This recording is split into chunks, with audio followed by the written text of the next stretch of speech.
9 सीटों के उपचुनाव की लड़ाई अब धीरे धीरे अपना दायरा बढ़ाती जा रही है। सीएम योगी हो या विपक्ष के नेता अखिलेश, दोनों ही एक दूसरे पर करारा हमला करने और एक दूसरे के आरोपों का जवाब देने का कोई मौका नहीं छोड़ रहे। शनिवार को सीएम योगी समाजवादी पार्टी के गढ़ में प्रचार करने पहुंचे थे।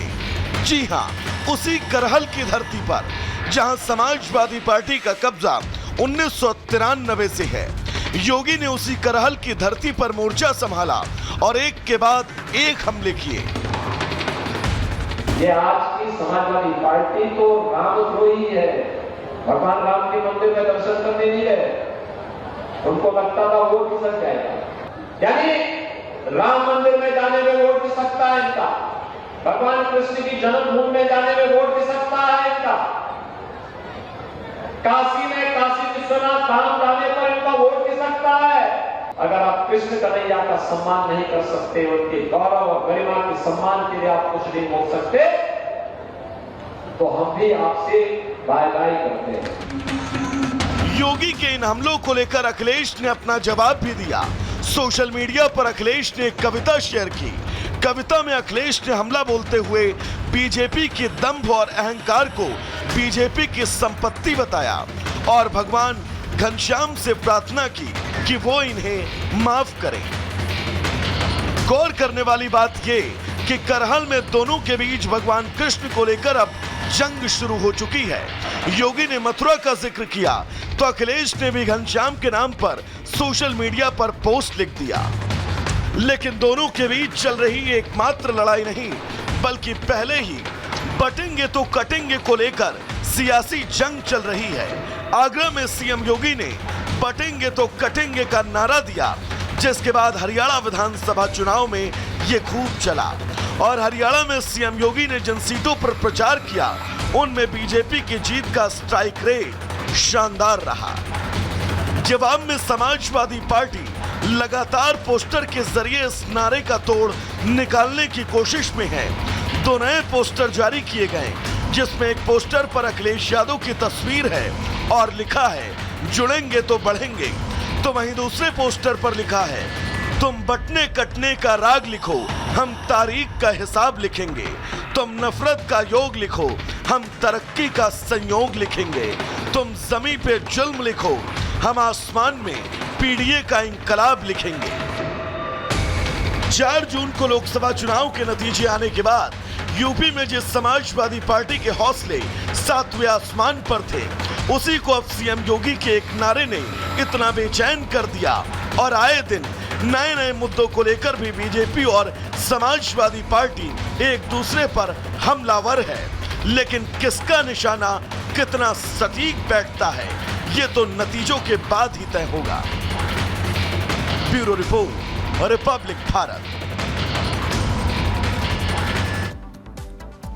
और चलिए अब बात कर लेते हैं महाराष्ट्र विधानसभा चुनाव को लेकर के। विधानसभा चुनाव जो है वो सिर पर है, लेकिन अगर याद करें इससे पहले जब प्रचार का सिलसिला शुरू हुआ था तो महाराष्ट्र में ऐसा देखने को मिला था कि जो सियासी मुद्दे हैं उनकी थोड़ी सी कमी नजर आई थी। लेकिन जैसे जैसे ये सिलसिला आगे बढ़ा है, ऐसा लग रहा है कि मुद्दों की बाढ़ सी आ गई है, मुद्दों की भरमार है। शिखा, बिल्कुल, और कोई 15 मिनट को लेकर बयानबाजी कर रहा है, वहीं कोई शहरों के नामकरण को लेकर बयान दे रहा है, वहीं एक पार्टी ऐसी है जो संविधान को लेकर घमासान कर रही है, वहीं आपको बता दें कि दूसरी पार्टी है जो मस्जिदों के लाउडस्पीकर को लेकर हल्ला बोल रही है। एक रिपोर्ट आपको दिखाते हैं।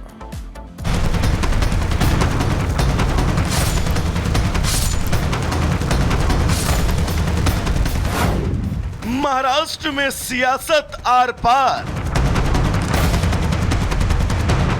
एक दूसरे पर हमलों की बौछार, भारी पड़ रही हिंदुओं की हुंकार।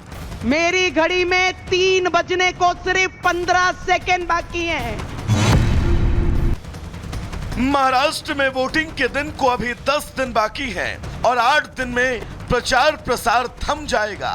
लेकिन इन 8 दिनों में हमले का कोई मौका न महायुति छोड़ने वाली है और न ही महाविकास अघाड़ी।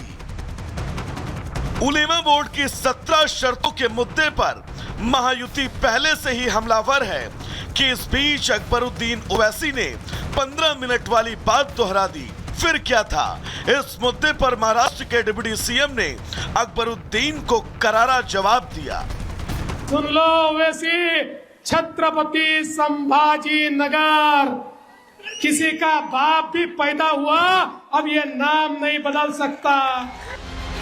दरअसल संभाजी की इस जमीन से एक दिन पहले असदुद्दीन ओवैसी के छोटे भाई ने अपना 15 मिनट वाला बयान दोहराया, जिसका जवाब भी छोटे ओवैसी को तुरंत मिल गया। मेरी घड़ी में 3 बजने को सिर्फ 15 सेकेंड बाकी हैं। तो जहां बीजेपी ओवैसी भाइयों के बयान पर हमलावर है, तो महाराष्ट्र नवनिर्माण सेना के प्रमुख राज ठाकरे लाउडस्पीकर को लेकर अपनी नाराजगी जता रहे हैं। उन्होंने कहा कि महाराष्ट्र की मस्जिदों से सभी लाउडस्पीकर हटा दिए जाएं। लोगों के लिए परेशानी पैदा करने वाले लाउडस्पीकर नहीं बजने दिए जाएंगे। अगर वे मंदिर में हैं और 365 दिन बज रहे हैं तो उन्हें भी हटा दिया जाना चाहिए। लेकिन मंदिरों में हर समय लाउडस्पीकर नहीं बजाए जाते। लोग बस मंदिर जाते हैं, भगवान के पैर छूते हैं और 1 मिनट में वापस आ जाते हैं। जब बाला साहब ठाकरे के बेटे मुख्यमंत्री थे, तब मैंने लाउडस्पीकर का विरोध किया था। मेरे 17,000 कार्यकर्ताओं पर केस दर्ज किए गए थे। मैंने बस इतना कहा था कि अगर लाउडस्पीकर नहीं हटाए गए तो हम मस्जिदों के सामने हनुमान चालीसा का पाठ करेंगे। लेकिन इस महासंग्राम के एक मोर्चे पर खड़ी कांग्रेस अब तक संविधान के नाम पर ही आरोप लगा रही है। यानी महाराष्ट्र राज्य जितना बड़ा है, उसकी कुर्सी की लड़ाई उससे भी कहीं बड़ी। भले ही हरियाणा में जो भी हाल हुआ हो, यहाँ की लड़ाई कोई भी नहीं हारना चाहता। Bureau report, Republic Bharat. और महाराष्ट्र में विधानसभा चुनाव होने हैं, 20 नवंबर को वोटिंग होगी। लेकिन आपको बता दें कि उससे पहले सभी पार्टियां अपनी कमर कस के बैठी हुई हैं और जोर आजमाइश कर रही हैं, कोई कसर नहीं छोड़ना चाहती हैं। 15 मिनट की अगर बात करें तो 15 मिनट यहां पर एक समय का पहलू नहीं है, बल्कि एक बड़ा मुद्दा बन गया है। बिल्कुल शिखा, और यहाँ पर 15 मिनट के इस मुद्दे में अब बड़े बड़े सियासी दिग्गज जो है वो आ पड़े हैं और इसमें वार पलटवार का दौर भी शुरू हो चुका है। और 15 मिनट की इस उल्फत में अब ओवैसी भी कूद पड़े हैं। पूरी रिपोर्ट दिखाते हैं।